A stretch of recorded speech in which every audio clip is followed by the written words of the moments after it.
Welcome to the Scoop World Order. Happy Thursday. Hope you guys had a great week so far. Saturday, I need you guys to show up. Twin Peaks, 11 to 2. It's going to be an awesome time. A lot of commitments, a lot of good people, a lot of surprise guests. Big surprise announcement coming on Saturday. Can't wait to see you guys there. The staff is excited. The management's excited. It's going to be a great day. Two Buckeyes are about to commit. We're going to break all of that down.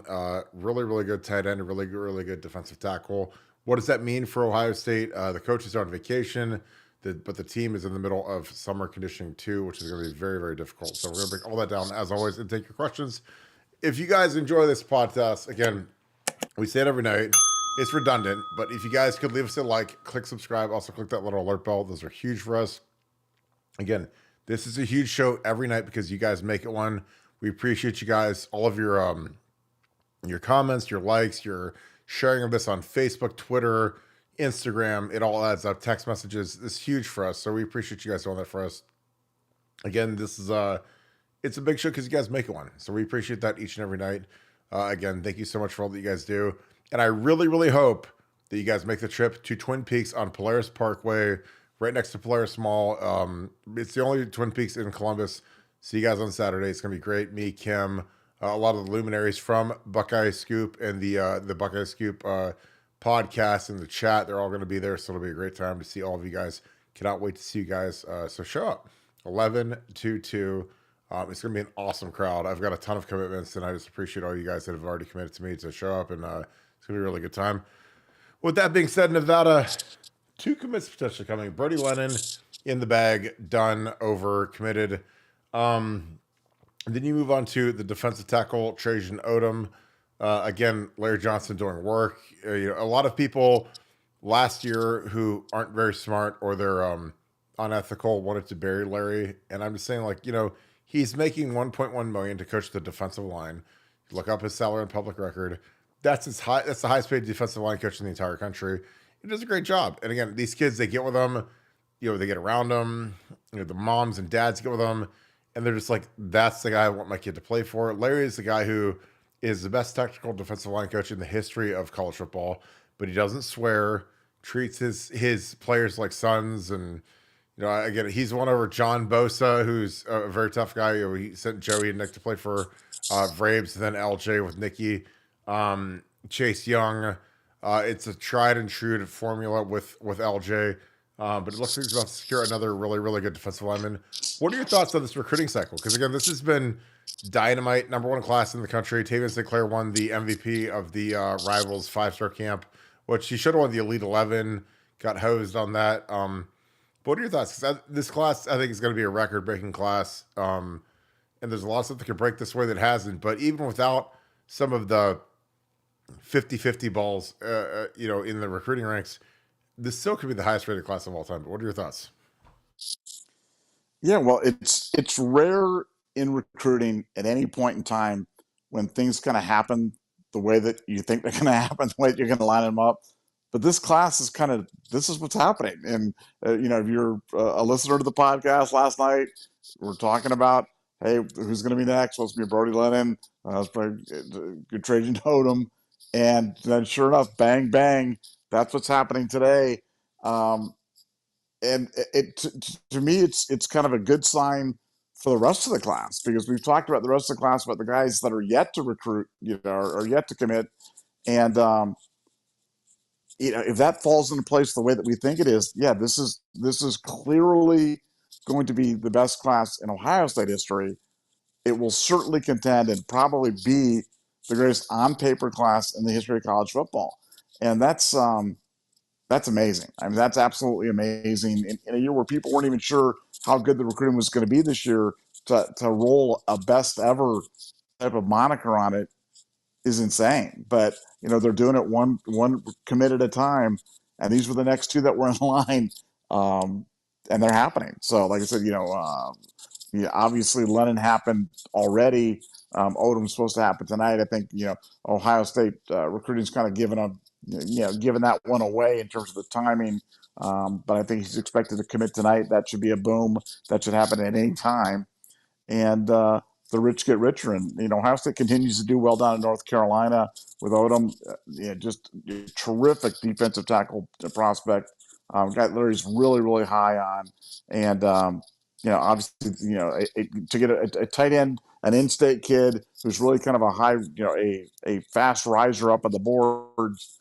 Really good day for Buckeyes. Really good day for Buckeye recruiting, and the rich just got richer because these are two really good gets for Ohio State. Yeah, I agree. I think that when you get these two guys into vacation, again, it's a dead period now. There's no more visits, no more contact. But you start harvesting these commitments. A lot of these kids that are astute and are smart, they want to commit before their senior years in case there's some sort of a catastrophic injury, which most of those kids don't deal with. But I mean, if I'm a senior and I've got the school that's my dream school to commit to, I'm doing it because if you tear your ACL, you have some sort of debilitating injury, like Ohio State will honor that commitment going forward. And if you can't ever play again, they'll do a medical red shirt to get your full scholarship paid for. So a lot of these kids have gotten a lot smarter, and they are. They're committing early. They're not waiting around until after their senior year because again, anything can happen. Again, with Jahkeem Stewart, who's from Louisiana and as good as there is in the country, he wants to reclassify. I think in large part because he wants to get paid. I mean, let's call a spade a spade. He's the best player at the Rivals 5-star camp. He's a junior. Going against all seniors, they can't hold him. They can't touch him. If he comes to Ohio State, game over at the Rivals 5-star camp. He was wearing Ohio State gloves, which is it doesn't really mean anything, but he's considering them. And again, it's like I've told Nevada, and I've told you guys a million times. If a guy from Louisiana who's a defensive tackle goes anywhere other than LSU, it's like the upset of the century. So if for some reason this kid decides to come to Ohio instead of LSU, I don't know what I'd do. I think it'd be the biggest recruiting one of all time. But he's thinking about it because you don't just wear Ohio State gloves just for to keep your hands warm. You wear it because you're considering it and you see what's going on. And again, he doesn't have to be an A1A top 5 pick in the NFL draft because like you look at what Draymond Jones got, you look at what Davon Hamilton got. Those are mid-round picks that got $60 million each in their extensions, if not more, because of what Larry Johnson did for their careers. So he developed them, he progressed them, and it's scary how much Larry has done for kids. And I tell people all the time, and I know that people think I'm crazy, but there isn't a coach in all of college football that I revere more than Larry Johnson because I went to camp in ninth grade. He was an incredible coach, but then I played against him in 03, 04, 03. We went out there and I didn't travel, but 04, 05, 06, 07, his guys were always nails, always tough, always really well coached. Tom Bahali, first round pick. A lot of guys that were big time dudes. And I'm just telling you, like, when you're judging everything and you're trying to figure out what is my lowest risk scenario to get my kid to be a proven commodity that could put him in the NFL draft, I'd be like, dude, LJ's. If you're a talented, long-limbed, aggressive, tough, hardworking defensive lineman, and you don't go to Larry Johnson, it's almost a crime against humanity at this point. Because again, if you're that guy, like Joey Bosa, when he showed up, he was that dude, and we knew he was that dude. He was that dude in high school, and then Nicky was the same way. Nicky was playing defensive tackle as a freshman at Aquinas when Joey was a senior, and like, if they just come in and just do the thing and do everything Larry tells them to do, they're going to be top 5 picks. It's kind of what it is. Chase Young, same way. So I think that it's always fascinating as we keep building this class because this class could go into the stratosphere. Jahkeem Stewart reclassifies, we get him, we get David Sanders Jr., we get DeCorian Moore. There might not ever be a class for the rest of our lives that could touch this. And I know it's superlative central, but it's trending like that because of what Ryan Day's done and what Ross Bjork and Brian Schottenstein and the Foundation have done. We're ultra competitive. It's a feeding frenzy, and good likes to play with good. So you can't ever forget that. When people say, well, why would they go to Ohio State? It's like, well, great players love great players. And when they're together and life is great, then all of a sudden you win a lot of championships. Nevada, what are your thoughts on that? Well, it's been interesting, the Larry Johnson story. I've been kind of keeping an eye on that one and talking to people, talking to parents, talking to mentors of some of these big defensive line recruits. And what Larry's telling them is he's got no intention of retiring anytime soon. And what he was telling them before the whole thing came down about the expansion on the on-field coaching assistants was that if that passed, that would even prolong that he wanted to do it, forever and ever, as long as that passed. And now that has passed, I think that's going to have a profound impact on him. I think that it's the demands of on-field coaching, especially a position like that where you've got so many guys, going in and out, so many different position players. It's very difficult on Larry. But now that he can have people help him with on-field coaching, I actually think he's going to stay longer. And I think that's one of the interesting sidelights of that whole NCAA expansion is what would be the impact on some of these position coaches and some of these people that have large position groups like offensive line, like defensive line, where you're not coaching one guy. You're coaching four guys or you're coaching five guys at a time. And I think for Larry, I think it's a very positive sign that Larry's out there saying that, because Larry's a guy that's believes in his word, believes in saying what he means. Being a person of high moral character, and when he's saying all these guys, look, you come to Ohio State, and I'll be there when you're done. And that's important, because if you're coming to Ohio State to be coached by Larry Johnson, to be with Larry Johnson, to be mentored by Larry Johnson, then you want it to be Larry Johnson. You don't want it to be somebody else. You want it to be that guy. And I think that's really important. I think that's something that's going to happen. And for Larry, I could see him being, could I see him being here in 5 years? I don't see any reason why he can't, because he's got help now, which he didn't have. This is kind of a unique situation. Everything's kind of changed in that situation. I think he's got help. He can do it. He can kind of move on.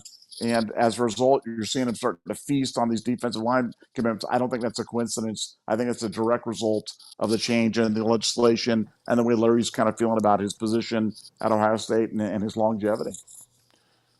Well, the thing about LJ, and I talked about this, he was a high school coach for a long time, Penn State for a long time, but when you look at like Ohio State coaching salaries, it's insane, because for a deal, I mean, he has to be the highest paid D-line coach in the country. Has to be. I mean, Ryan and Ohio State and whoever. If you look at the most recent salary updates, let me toss this on here real quick. And you go from high to low. We don't want Chris Holtman. We want football. Excuse me. I apologize. Mr. Chibak. I mean, he's like 1.1, which again, for a, for a guy who's a position coach, who's not a coordinator, that is really high, really high. And again, I don't begrudge him. I think it's great, but my thing is, so here's, I'll toss this back up here. So Larry Johnson is at the very top of the food chain. He is $1.16 million as a D-line coach. So he makes more than Justin Fry, who was a co-offensive coordinator last year, more than Tim Walton, more than Mickey Marotti, more than, and again, this is as of last year. So I know guys have gotten raises. So this is as of 9/20/23, which is almost a year ago. Anthony Alford, the turncoat, scumbag, douchebag who left, he was making $772, but LG is making almost $1.2 million as a D-line coach. So when people are like, oh, he's going to go retire, he's going to go play shuffleboard, he's going to go play bingo at the rec hall in the retirement home, I'm like, dude, he's making $1.2 million to coach four guys, and get the best players in the country and do whatever. So I don't think he's going anywhere, because like coaching salaries weren't like this. He's coached for 50 years, and it's like you weren't making $1.2 million 10 years ago, 5 years ago, but his salary is crazy high, which is great. So when everyone's trying to write him off and say, well, he's going to retire and we're going to get one of these GAs or interns or whatever to take his spot, I was like, well, dude, he's making more money. I mean, $1.2 million is serious cash, and that's probably more than he made in 25 years of coaching high school football. It's being real. And so, when he was coaching as a high school head coach, 25, 30 grand a year, and now he's making $1.2 million. So, I think that it's a great gig. Like, to make that much money as a position coach with no coordinator responsibilities is incredible. And again, that's what I'd be like, look, guys, like, Ryan can sit there and say whatever he wants, but I'd be like, look, that's how much we value this guy. That's how good he is. Again, it's not just how much we value. This is how good he is. Like he's putting Joey Bosa, Nick Bosa, Chase Young, Draymond Jones, Devon Hamilton, Jonathan Cooper, just like this avalanche of talent. Tyquan Lewis, guys that not only got drafted high, but they got huge extensions in the league. I don't know how you couldn't sell that. How you couldn't, guys. This is who's going to come coach you. I mean, you want to. And that's just Ohio State. If you go back to Penn State, Courtney Brown, first overall pick, you Cleveland Browns fans. Jimmy Kennedy, first round pick. Michael Haynes, first round pick. Tom Hulley, first round pick. Maurice Evans, who was a really good player, who got drafted late. Even as guys that weren't huge draft picks, they were great players, really good players. And I just think that, dude, I know that 72 years old, but he's making more money than he ever dreamed he'd make as a position coach. And why would you quit? I mean, I work with guys that are big time producers and make a lot of money, and like, why would you retire when you're making that kind of money to coach 4 guys? It's in my opinion. So, Nevada, any rebuttal to that? And we can dig into some of these super chats. No, I agree. I mean, look, Larry's operating at the very top of his game right now. You go down to Alabama and get a guy. You go down to North Carolina, get a guy. I mean, you're talking about these guys that he's getting, like he's recruiting against Alabama. He's recruiting against Florida State, Georgia. All the big boys are in on these guys, and Larry's still winning recruiting battles in 2024, and it's crazy because guy's been doing it for such a long time. But as you said, why wouldn't you want to be coached by a guy that's coached the Moses, that's coached Chase Young? You're not talking about you can go back to Courtney Brown and guys, but that's a long way back. But everybody knows the Moses, everybody knows Chase Young. These guys, all these players now kind of grew up those guys. Those were kind of the alpha dogs when these guys were, impressionable young men. And who was the coach? It was all the same guy. It was all Larry Johnson. And, I think for Ohio State, I think he's going to be around a while. I really do. I do not, last year, I wasn't sure. I wasn't sure if he was going to continue on or, what the thing was going to happen with him, what the story was going to be. But now I really get the impression he's going to be around for a while. And for Ohio State, that's great news because look, all these other guys that they get, you can talk about Jason Taylor, you can talk about, they're not Larry Johnson. Larry Johnson is a unique individual. It was a unique set of circumstances that brought him, to Ohio State. Penn State passed on him to be the head coach after things went south, and I think that was a job that he always coveted. When he wasn't going to get that, he realized, hey, I'd rather go be a position coach at Ohio State. I can have a great life. I can, it's the next best thing to being a head coach. And for him, it's probably even better. So, no, I mean, Larry's on a roll. And let me tell you what, I don't think he's done yet in this recruiting class. He may have another couple of surprises up his sleeve. Well, my thing is like with Larry, it's like, I think that Penn State stuff fueled him. Because they went out and hired James Franklin, who I think is a total moron, idiot, snowed those people over. And I think LJ, for the alumni and the people that have been in the program, would have rallied around him more than they did James Franklin. But let's be real, like LJ doesn't look the part as the classic head coach that you see these guys get deals. It's like Manny Diaz. It's like young, skinny, handsome, 35-year-old offensive guys. And LJ is the opposite. He's 70, older, squatty, fat, whatever. And I don't think that like Penn State is going to go for that. But I think if they would have hired him, it would have been a problem. So he was a monster recruiter in Washington, Maryland area, in Pennsylvania. I think he would have grown into Ohio. But they didn't go that way. So, when Mike Vrabel, left and went to the Houston Texans as the linebackers coach, like, Urban it was amazing because like James Franklin tried to retain LJ, but when you've been snubbed, like you're not really dying to work for a guy that took your job that you wanted, that was your dream job, and LJ ended up being a Buckeye. And I'm just telling you, I remember that like it was yesterday because I was like, we seriously just hired Larry Johnson as our line coach. I mean, that is hiring Michael Jordan as your shooting guard, in your NBA team. That's kind of what it is. And I was just so excited for the whole 9 yards because I was like, I just know how he coaches those kids. I know how hard they play for him. I know what he's about. Because again, I camped with him when I was a D-line, a young, crappy D lineman in 9th grade. And then I played against his guys, and his guys didn't talk. His guys were really, really tough.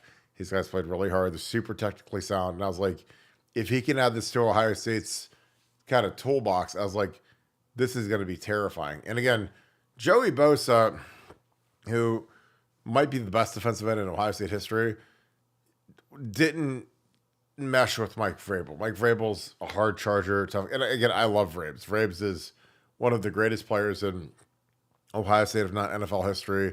Multiple Super Bowl winner, but his style is very grating, very tough on kids. And again, it's not that Joey's soft, but with Larry, he's about coaching, refining technique, and his players would die for him. And it's not because he whips them unmercilessly. They die for him because Larry would do anything for his players, and those guys they would feel great regret and great sadness if they weren't up to snuff the way LJ wants them to be on a Saturday. So when they lose and they don't play well, Larry doesn't have to scream at them or MF them the way that some coaches do because they just feel terrible they let LJ down. So again, when he showed up and Joey, I mean, it was like a drink of cold water in the desert when LJ showed up over Vrabes for Joey Bosa.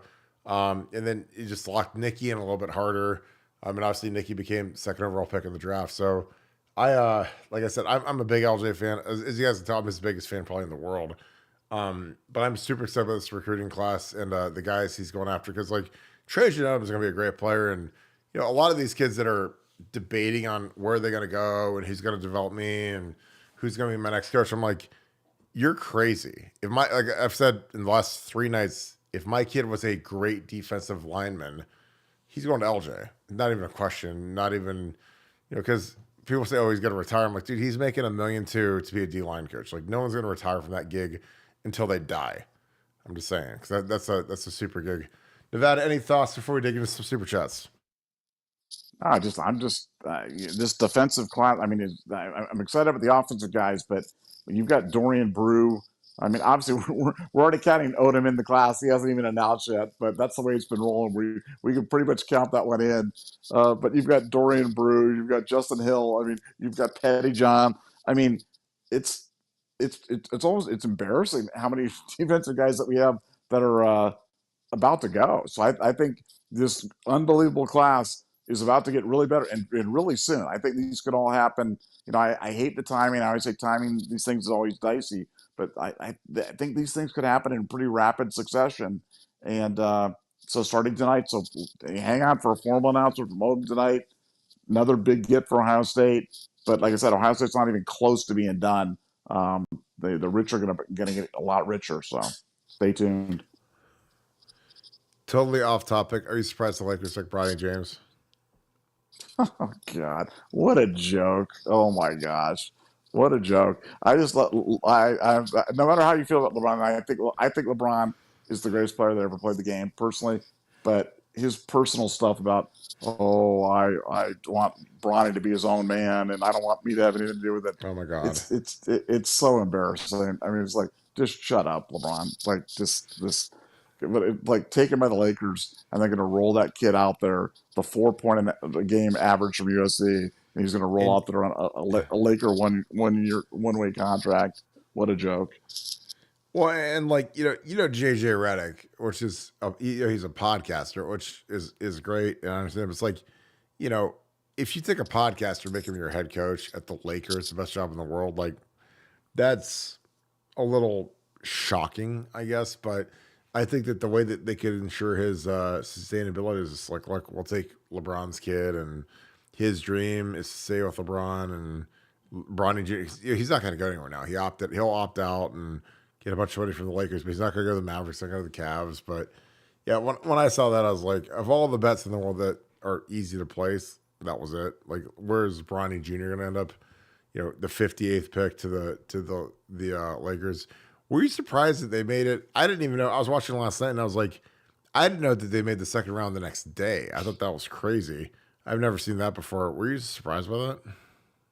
No, I mean, I knew that's the way that they're doing it, and I heard recently that Clutch Sports has kind of gone out there and basically threatened teams not to take him because I mean, if there ever was an example of the power of the agents and why Oh the yeah. players are running the NBA, this is it, man. Nobody dared draft him because he Yeah. was going to go to the Lakers in the second round, and that was just the way it was going to be. And if you dared violate that, then they were going to, punish you sometime in the future. So I know this isn't a basketball pod, but yeah, that was kind of cringy, super cringy, actually. I mean, it's not a basketball play, but I mean that's a big story too. Because I was just like, of course the Lakers take him. Of course JJ Redicou's trying to grasp at straws to run the Lakers, and he had to go get LeBron's kid so that LeBron will stick. And I don't know. Like, I mean, he never coached before. He was a commentator. He was a podcaster, and Jeannie Buss made him the head coach of the Los Angeles Lakers, which I thought was clinically insane, especially for LeBron's list year. But they're not going to be competitive, but it is what it is. All right, let's get these super chats rolling. Appreciate you guys as always. If you guys have questions, send us a super chat. Paul Lewis, what's up, brother? Thank you again for the jacket. I wish you were coming on Saturday. I don't think you are, and it's a long drive from Indiana. And thank you for the 100. God bless our military. Put their lives to keep us free. They really do. I mean, we talk at length about the military, what they do for us, what our police officers. Again, I talk to a lot of police officers. They're on the Pay It Forward program with our website. They're out fighting unspeakable evils at this point. They have no air cover from the government. They have no air cover from these judges that are atrociously bad. So I pray every night for our officers, our good officers. And again, I've talked to officers, there's good guys, bad guys, in the police force, but mostly good. But we, I just think about those guys all the time because when I've had some of these conversations, I mean, they're spooky. It's scary. That's not my profession, but these guys, what these guys go through, is stuff that you couldn't even fathom. So, when people are denigrating officers, it doesn't ruffle my feathers, but it does upset me because we have this undercurrent of stupidity in this country where people want to defund the police and not take care of the people that take care of us. And I think it's just horrifically bad. Especially given some of the people I know that are in law enforcement and how they don't protect them. They don't take care of them. They don't lock up the bad guys that are scumbags that should never see the light of day. And it's kind of where we're at. Nevada, your thoughts, Paulus. Again, thank you for the 100. Appreciate you, brother. I hope to see you Saturday. I know that's a long haul, but I'd love to see you. God bless our military. Put their lives, they put their lives to keep us free. Your thoughts, Nevada? Yeah, I mean, Paul's so generous. Paul, Hall of Fame member, and you're just one of the most generous, best guys, anywhere. And we just appreciate you so much being part of it. It's what makes this community such a special one. Is great people like yourself. And yeah, for the military, I mean, the thing about military and being a cop too is you don't get paid anything. You know what I'm saying? So like, it's a crappy job. It was always kind of a tough job and a dangerous job and everything else like that. And on top of it, it's not like you're getting big money to do it. So the people that do it, I have so much respect for. And yeah, I like I said, for me, it's hard because I grew up, as a military brat, and military people, cops. I mean, those were revered, and to see kind of but I feel like the pendulum is swinging back. I know the pendulum's kind of swung in one direction, but I feel like some sanity's kind of returning, and things are getting better. And maybe that's just the optimist in me, but I really do believe that things are better and are going to get better for them, and hopefully, hopefully soon. Yeah, I agree. It's been wild, but I think that people are starting to return to the fact that law and order is good. Hot take, I know, but I think it's better to be safe at night than not safe. Jim Jackson, thank you for the 10. Did you see the Jahkeem Stewart video from the Rivals event? Straight dog. We need to be coached by Larry Legend. See everyone on Saturday. We are going to Schrock out. So Sean Schrock, our boy, will be there. Yeah, I've seen all the Jahkeem Stewart videos. He's got a nice attitude. He's a dog. He's a guy that you want on your team. You don't want to go against him. And he was wearing his Ohio State gloves, which again, I know that doesn't mean anything, but he's a difference maker. And if he reclassifies, which I think is crazy, he could be in this class. I mean, We could get him. We could get David Sanders. We could get DeCorian Moore. Top guys at each position across the board. So Jahkeem Stewart's a guy that, the NIL should pay a lot of money for, 7 figures in all likelihood. But I think that, to get him out of LSU and get him out of Louisiana will be the greatest victory in the history of Ohio State recruiting, in my opinion. Because great defensive tackles from Louisiana do not leave Louisiana. They go to LSU because that's where their granddaddies and daddies and friends and mom and grandma, they all love the LSU Tigers down there. So those guys don't leave, and they usually funnel money through churches back in the olden days before they were able to legally get money. But yeah, if you look at LSU when they beat us in 07, like their whole front was from Louisiana. They weren't getting guys from Texas or Georgia or Florida or Ohio or wherever. They were all Louisiana guys, and they were all monsters. And had the 3rd overall pick, the 5th overall pick from the same, 2 classes. So it was strong. Louisiana creates incredible monsters from down there, and if we can win this one, like I told Nevada, and I've said it 1,000 times, it'd be the biggest recruiting victory in Ohio State history, in my opinion. And I know that Terrell Pryor was a seismic wave, but beating Michigan when they stunk and they brought Rich Rod in, I don't think it's the same as beating LSU on the defensive tackle. He's from Louisiana. That's my thoughts. Nevada, Jim Jackson, again, thank you for the 10. Says, did you see the Jahkeem Stewart video from the Rivals event? Straight dog. We need him to be coached by a legend. See everyone on Saturday. What are your thoughts, Nevada? Yeah, I mean, it would be an amazing get. I mean, I obviously, I mean, the gloves is fun, and we're having fun with that. Do I think it means something? I don't know. I mean, it's never a bad sign. I would never take it as a bad sign. But for that's a tough putt. I mean, that's a tough putt. But Ohio State, if anybody could pull it off other than LSU, it'd be Ohio State. So, when you're in that kind of company, I mean, why not take your shot? You load it up, and what's the worst thing that can happen? You don't get them. But we'll see if it even reclasses, because I'm with you. I think reclassing for anybody is I just don't think it's a great strategy. For a defensive lineman, I think it's especially not a great strategy. But I'm not the one making the decision, so we'll see what he does and see where he ends up. And you've disappeared, so I'm not going to throw it back there, because I'm going to keep talking until Kirk Barton get back. I think with the reclassifying has completely changed in the last 2 years because of NIL. I think when you're a kid like him and you know that you're going to get cut on every single play in high school, reclassifying and getting a bag of money, likely over $1 million in money, makes way more sense than it would have back in 2 years ago, back in 2022. But now these guys, they see the financial implications of getting to the league, getting to college early, getting that huge sack of cash, and again, $1 million is a ton of money.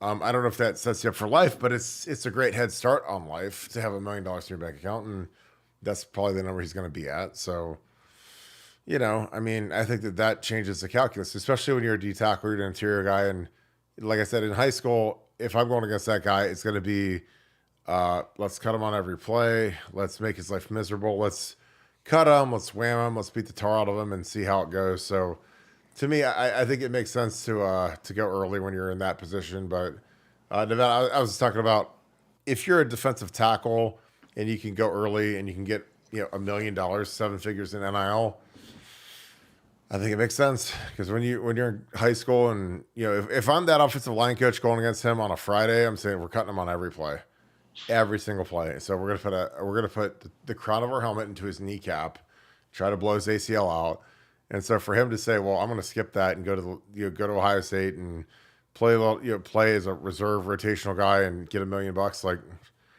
I think it makes sense. That's my opinion. Nevada, any thoughts? I think like reclassifying 3 years ago, way different than reclassifying now, but I'd love your thoughts on that.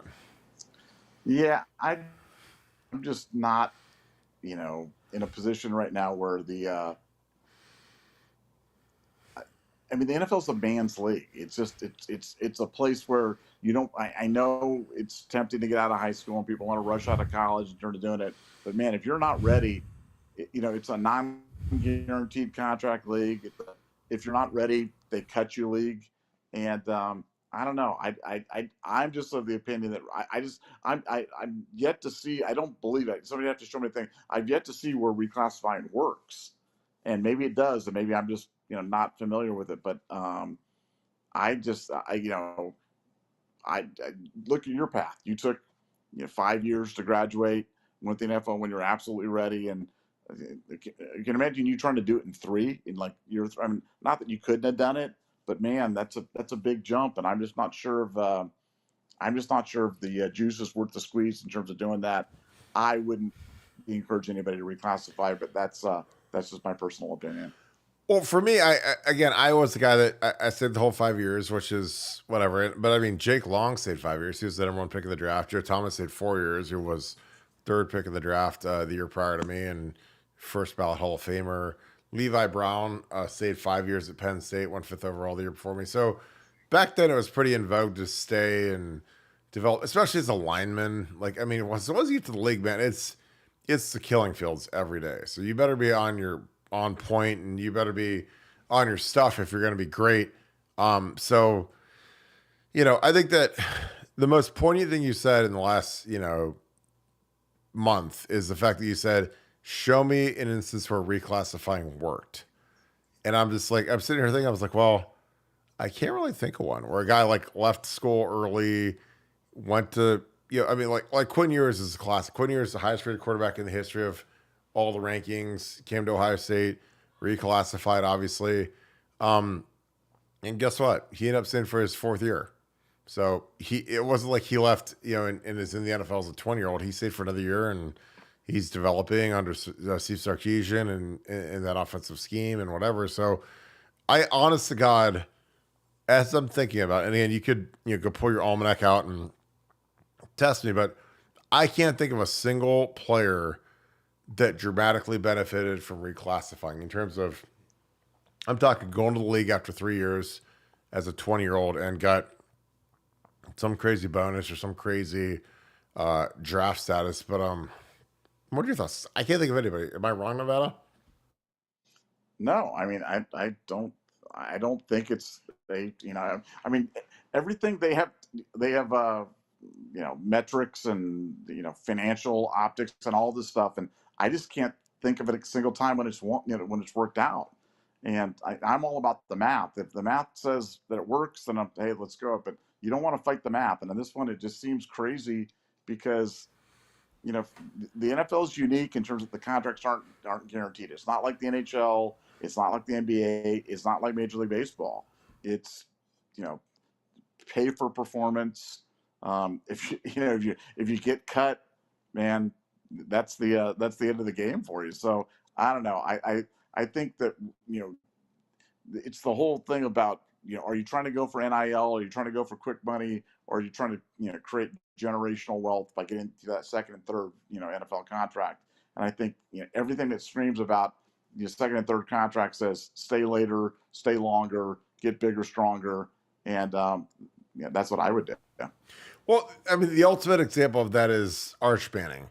So Arch Manning is a kid who, number one player in his class, number one everything, goes to Texas, sits behind Quinn Ewers. So Arch is basically going to see, he sat last year as the backup clipboard holder behind Malik Murphy and Quinn.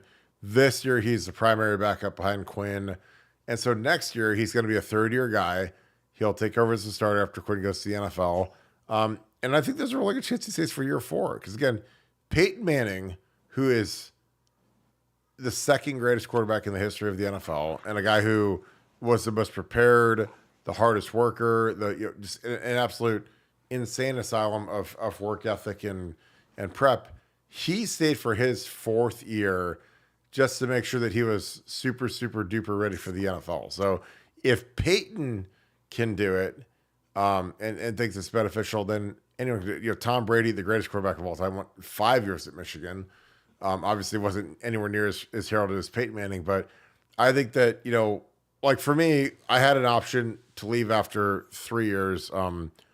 and I declared to come back after the Michigan game. You know, when I it's so funny because like when I was post Michigan game in '06, like I was literally the third tackle on Mel Kiper's list. It was Jake Long, Sam Baker, me. And then after the Florida game, I went down to like 10. So I dropped like 7 spots because I played against our first round guy. But I laughed because I didn't want to leave, and I declared that I was coming back in mid December in '06 because I was like, well, I think that another year would be beneficial. I'd get stronger, faster. I'd feel better. I'd have a better year. I want to make All American, which I did. I wanted to be a captain, which I did. So same for that last year was really beneficial for me, and I needed all of that I could get to just get drafted. I got drafted like late seventh round after being a first team All American and being a captain and having all the ancillary stuff happen. So, I think that some of these guys that are in a rush to hurry up and go, I think it's absolutely crazy sometimes. Um, Nevada, we got Sean Rollins on here, the King of Worcester. Thanks for the 10. Appreciate you, my friend. For the service members, salute. Nevada, any thoughts for Sean Rollins? Thank you for being an Ultra member as well. Your thoughts, Nevada? No, just again, so many generous people here, and we just appreciate it so much. And like I said, if one of the big blessings that we have here is we get a chance to interact with those service members, with those first responders, with those police officers, as we're signing them up for the site and doing stuff, hearing the stories. And boy, like I said, it's really been eye opening. But the generosity of the Scoop family never disappoints, so we really appreciate it. And I hope to see you on Saturday, Sean. We're gonna have an awesome turnout. I'm so excited about it. Zach Crabtree, thanks for the 10. Nevada, what is the recent news on Michigan? Your favorite subject. It's all quiet on the Western Front for us, but do you have anything to add to that, Nevada? No, I just think, like I said, I think for Michigan right now, I think that we're talking about, we're in the home. There's just no good news for Michigan. There's no, you know, I mean, there's no out. There's not. They have to serve their punishment. They have to take their medicine. They're going to have to kind of go through all this and kind of deal with it. And um, no, I mean the news for Michigan is that they haven't even seen the train yet. They know it's coming and they hear it coming down the track yet, but they haven't even seen the lights. And I think for a lot of the Michigan fans, it's really going to hurt because somehow they've bought into this lie that this isn't a big deal, or that they're going to be exonerated or apologized to for, or Connor Stallion's going to be reinstated and Harbaugh's coming back, and all of a sudden it's just like, guys, man, none of this is true. It's all going to be bad. It's all going to be bad news for you, and it's just a matter of when. I think you and I have a kind of an open question of, is it August? Is it October? I don't know, but I said this last night, but I mean this sincerely. I want it to drag out as long as possible, because the longer that it drags out, the worse it is for Michigan, because it's just going to create more and more uncertainty as this thing goes, and it's just going to make it harder for them to kind of recover when this thing finally does hit. So personally, I want it to drag out as long as possible. I know some other people would like it to be tomorrow, but if it was going to be tomorrow, if it was going to be nothing, it would have been resolved a long time ago. The longer it goes, the worse it is. That's what you got to remember as an Ohio State fan. So, as far as I'm concerned, they can drag it out forever. It doesn't bother me. Nevada, in your opinion, and this is a question that I don't know if I've ever asked you before. I just want to make sure I get your opinion on it. Does Michigan have the dumbest media beat in the history of sports? I think the Ohio State beat is dumber, but I think that the Michigan thing is they're just incompetent. It's a combination of incompetence and just outright dishonesty, because they've just been so wrong. It's so funny because people come into our site and they'll be like, "Oh, you guys have got stuff wrong." It's like, guys, we've got everything right. Everything right, and we've got receipts. You go back and watch. Everything that we've said about this has happened. None of what they've said has been happened. So I'm not sure if they're, like I said, the Ohio State fan is fatter and dumber, but I think the Michigan one is just more dishonest and just bad at their job. So it's kind of like but it's close. Let's go Yeah, those two, and they added. It's a close race for sure. totally agree. D Sunny, thank you for the 10. Appreciate you, brother. As always, I hope to see you on Saturday. Again, you're one of my favorites, and I'd love to see you. If you had a friend on the Michigan staff when the big cheating scandal started and he wanted no part of it, would you have advised him to not get in trouble but keep his career? I would have. I mean, again, if someone was that honest with me and said, "Hey, this is a way for us to get some cheap heat," I'd be like, "Dude, like, do you realize what you're doing?" Again, I've seen, I'm in business. I'm an MBA guy. I've been around. There's some insurance agencies that are in Columbus that are impossibly bad, impossibly unscrupulous. Like it's literally boiler room. That could be raided by the feds at any day, and a lot of those guys are flashy. A lot of those guys drive, exotic cars and have houses and whatever. But if you're in the game and you know the game and you can smell the game, you'll say, "Well, I don't want to be anywhere near that stuff." Just because, again, people that are stupid, and there's a lot of people that are stupid and they're fooled by what they see on social media or what people tell them that are, dishonest. But like, I'm like, look, you know, if it feels too good to be true and you've got a brain, then it's probably not right. If some staffer at Michigan came to me and said, "Kirk, we've got a guy who's taped all these signals. He knows the signals. He tells our offensive and defensive coordinators what the plays are for everything, and then they call their plays off of what he's getting, or they do look backs, or they do no huddle, or whatever."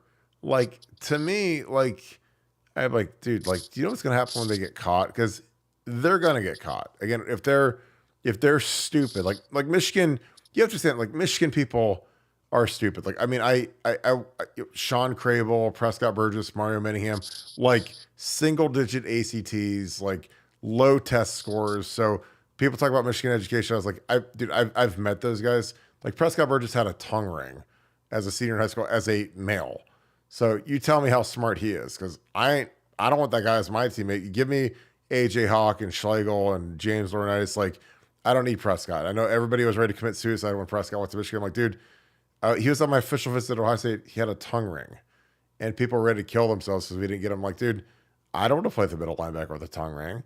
Now, maybe you guys might, because you guys don't know any better, and you guys might be, fascinated by what these douchebag guys from Rivals and 247 and Scout.com say about this kid. But I'm like, he's literally a middle linebacker with a tongue ring, and he never beat us.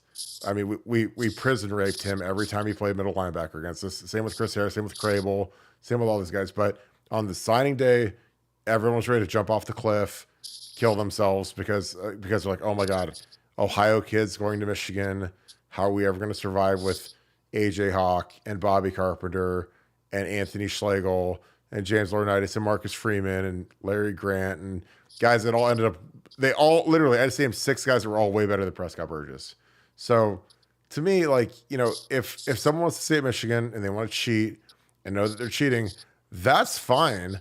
But if they get barbecued like a big fat chicken, like, don't cry to me, Argentina. Because I'm telling you, like, if you know what these guys are doing and you know they're stealing signals and you know that it's illegal, because again, if you have a brain, and none of the coaches at Michigan had brains, they were just thirsty to try to enhance their careers and further their careers, which is, again, that's why Jim Harbaugh left as soon as, while the get was good, man, he got on that first jet to LA and he took every single person with a pulse from Shebeckler Hall with him. And he left Sharon Moore behind, because Sharon Moore is a patsy. You have to understand, like, he's a guy that he is the stick up guy. He's the guy that's going to take the fall. And he says, Sharon, we're going to pay you $20 million over 4 years. You don't have to worry about money again, but you're going to get smacked by the NCAA and you're going to have to deal with it, because that's what, when you're the only guy that's left behind, then that's what you have to deal with. So I would have told anyone that I knew, they knew what was going on. I'd be like, guys, like, you guys might win.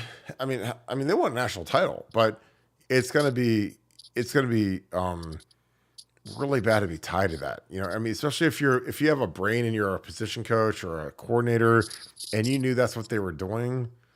I mean, come on, guys. Like, if me and Nevada are in Vegas and he's got someone who's feeding him the card information on a game of blackjack or baccarat or whatever. It's like, like if he gets pinched and they find out the narc who's telling him, feeding him the stuff, like he knows what he's doing. The same with the coaches at Michigan. Like if you do that kind of stuff, like you're gonna get smoked at some point. And when you do, like, don't cry to me, dude, because you knew what was wrong and you knew that you can't do advanced scouting. Because again, if you're a coach, you know that because if you could advanced scout and it was legal, every team in the country would send 3 or 4 of their Geppetto GAs, interns, maybe a position coach to go scout a game before we played, but it's illegal. So that was never even the consideration when I was at Ohio State, and most schools would never think to do that. Nevada, what are your thoughts? D. Sunny, again, I appreciate you, D. Sunny. I hope to see you Saturday. He said, if you had a friend on the Michigan staff when the big cheating scandal started and he wanted no part of it, what would you advise him to do to not get him in trouble but keep his career? What are your thoughts, Nevada? Yeah, it's a tough one. It's a tough one. But I think that the hypotheticals, it kind of falls apart in terms of, all those Michigan guys knew. You would never have a friend on the Michigan staff anyway, by definition, even though you are kind of a closet Michigan fan. So maybe I have to reconsider that. I would never have a friend on the Michigan staff, but you might. But I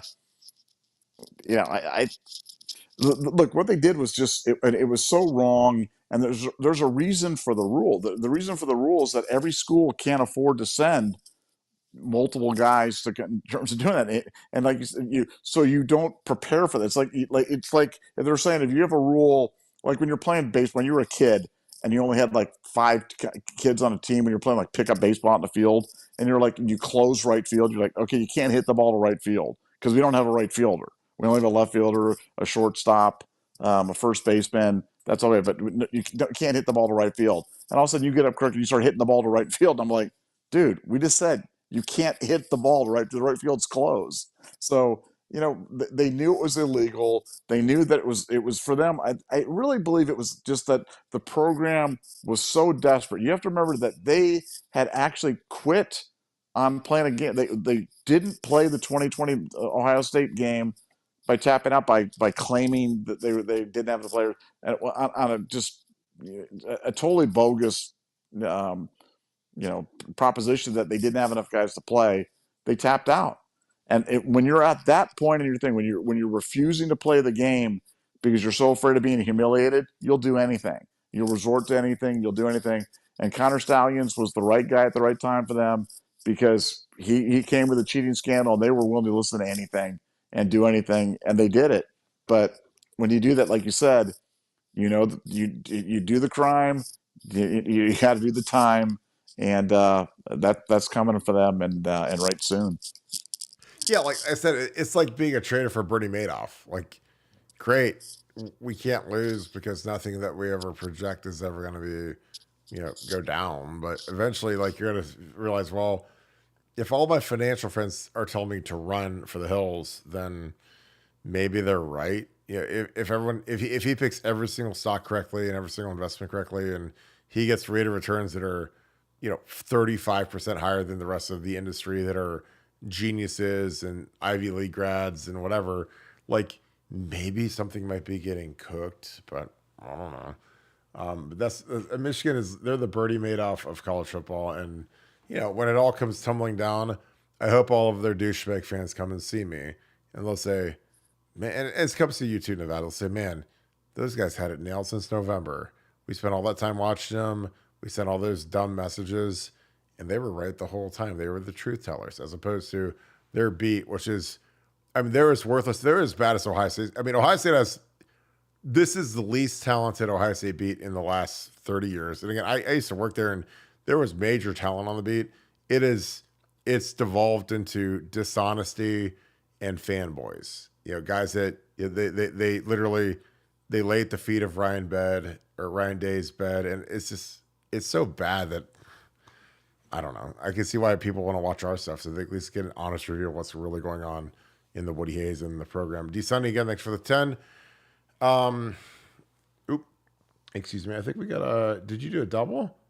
I think you literally gave us 2 straight super chats of the same thing. So if you have another question, I apologize, but you literally wrote the same question in the same super chat twice. So if you have something else, please send it to me and I will take care of that. I appreciate you, D Sunny.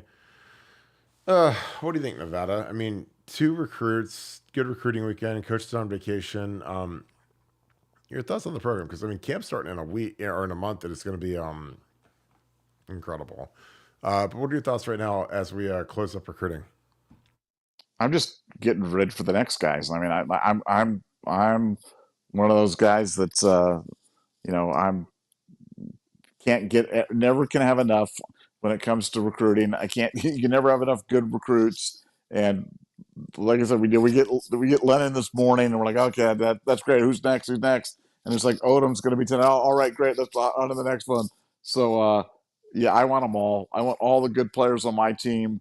I want to make it unfair, and that's kind of what Ohio. It's like you go to recess and you get to pick like the first 20 guys, and you pick like all the studs, and then you leave like the dweebs for the other guy to have on the dodgeball team or something. It's like we're getting all the great players right now, and you know, tonight is just ho hum, just another great defensive tackle out of North Carolina. But I can literally think of 5 or 6 guys that I think are going to be coming in the next couple of weeks that are all 4 and 5 star players. And Ohio State's in or the heavy favorite to land every single one of them. I saw Wilt Fong kind of he didn't give a Wilt Fong bomb, but kind of a strong indication he felt that David Sanders was still leaning to Ohio State, or the Ohio State was the leader. It was what we've been saying all along on this. It doesn't make sense for David Sanders to go anywhere else. Ohio State feels that way. The OSU collective feels that way. I think that one, I won't say it's in the barn, but I certainly feel really good about that. And that's, more great news coming for Ohio State. Could happen at any time, and I'm ready for it. So you feel good on David Sanders? I feel great. Betting me, I say if I was a betting, I'm a betting man. I bet that he's coming to Ohio State. It's certainly gone over 50% for me. Let's put it that way. Now, when you bet versus other people, do you expect them to pay your bets when they lose or not? Yeah, I do. That's one of the I'm funny about that. I like to, because I pay off all my. I make my kids pay off my bets. If I make a bet with my kid, you're like the Lannisters. The Lannisters always pay their debts. I'm just telling you. You're Jamie Lannister. That's who you are. No, Lannisters always pay their bets. when I was younger, when I was starting off in business and stuff, I borrowed money from my dad, and my dad like actually wrote up a note, and you had to like write down how much you were going to pay and when you were going to pay it, and you expect that's what you did. That's just the way. I don't believe in handouts. I believe that everybody's got to get it done your own way, and if I loan you money, I expect you to pay it back. So yeah, and if I bet you, if I lose, man, I will be the first one. I don't want to be in debt to anybody. I will pay it immediately. And if I win, pay me my money. So like I said, I would take action on David Sanders. I think it's gone past on a 1-to-1 action. I think Ohio State's pretty chalky. I actually have that thing probably handicapped like minus 140 or minus 150. I think we're getting David Sanders. Minus 140.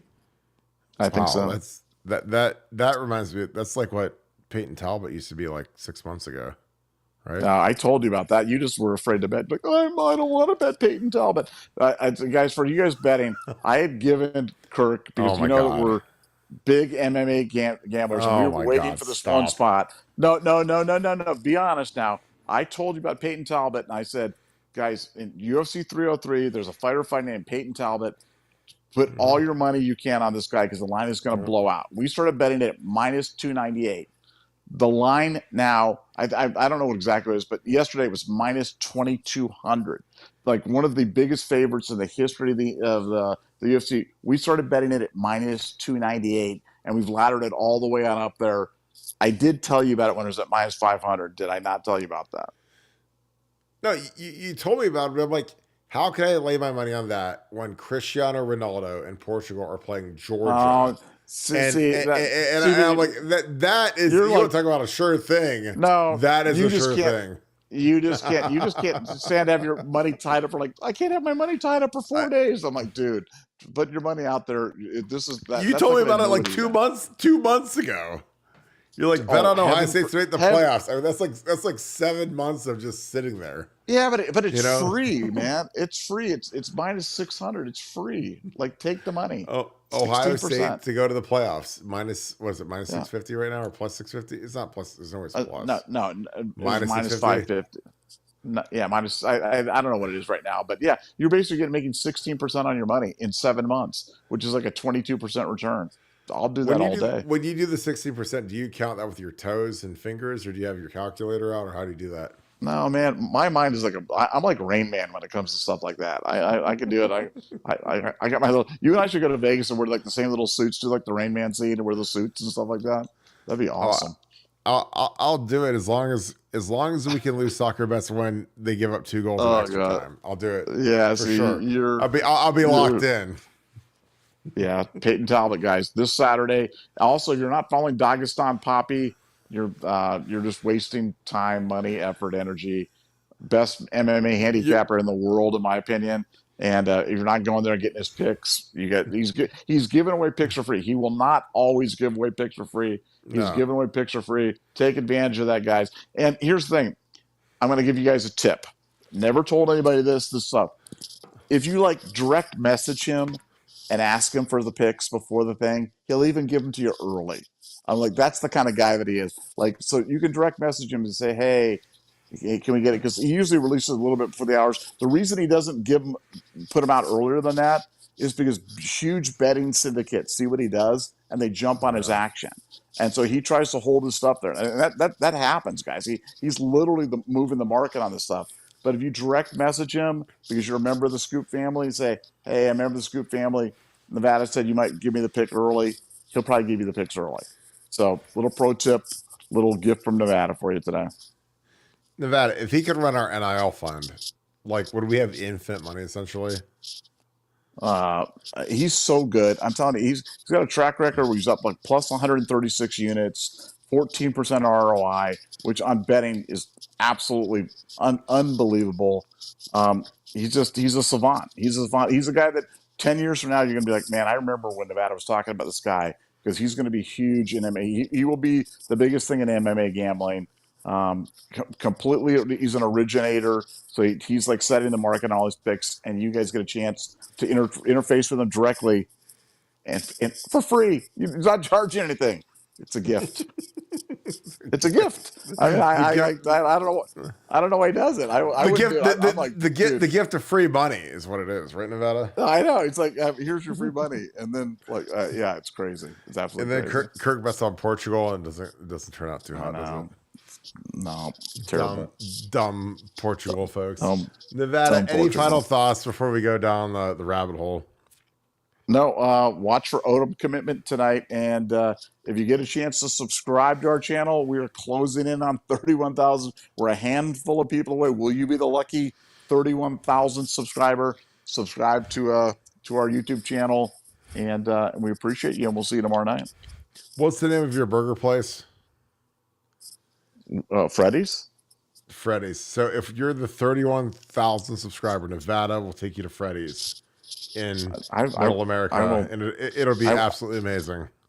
I'll have you meet. I'll have a turtle sundae waiting for you, and a triple, maybe a triple bacon cheese steak burger. And the thing is like if you show up and it's already slightly melted, he'll order you another one.